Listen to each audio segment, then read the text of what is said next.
Guys, we finally know what our World Series matchup is going to be, so let's smoke about it. Ooh.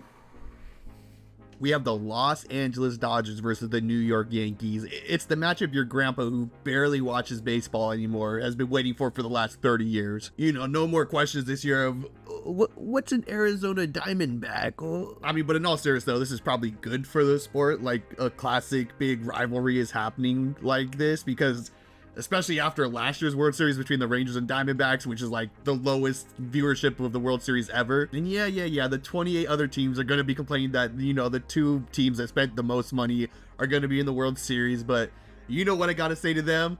Hide the money, y'all. There's poor people around. With your broke ass.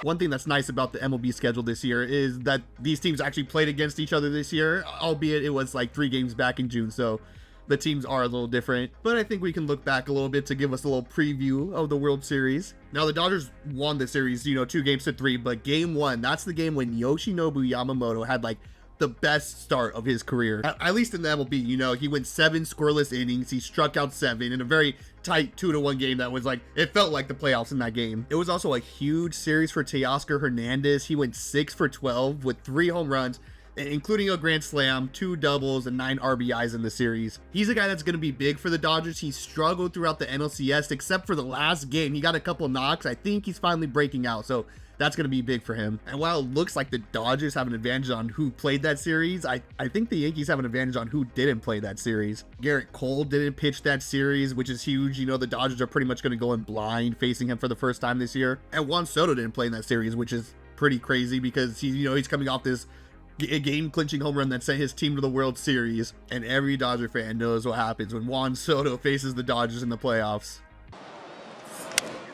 In the air to deep right center field, and there she goes. We are tied. Soto into right field. This will tie the game.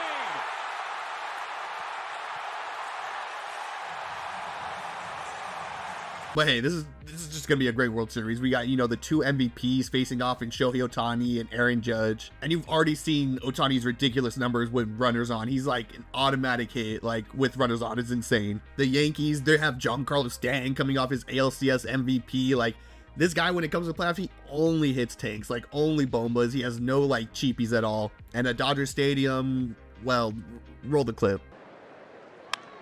Stanton drives it left field, absolutely crushed, and out of Dodger Stadium. You don't see that every night. They're used to getting souvenirs out there. Fastball middle in, absolutely crushed. But the Dodgers are going to counter with Tommy Tanks Edman, who has basically turned into Reggie Jackson this postseason. You know, has a .341 batting average and is tied for the team lead in RBIs. Like, he's hitting cleanup for the Los Angeles Dodgers. Tommy Edman is batting cleanup. Like, just think about that for a second. But don't tell Cardinals fans about that. Look, I want my Dodgers to win, but I don't know what's going to happen in this series. All I know is I'm going to have a heart attack when Game 7, when the Dodgers are holding on to 1 run, and Shohei Ohtani comes out of the bullpen to save the game. Just kidding. Maybe. I don't know. We'll see.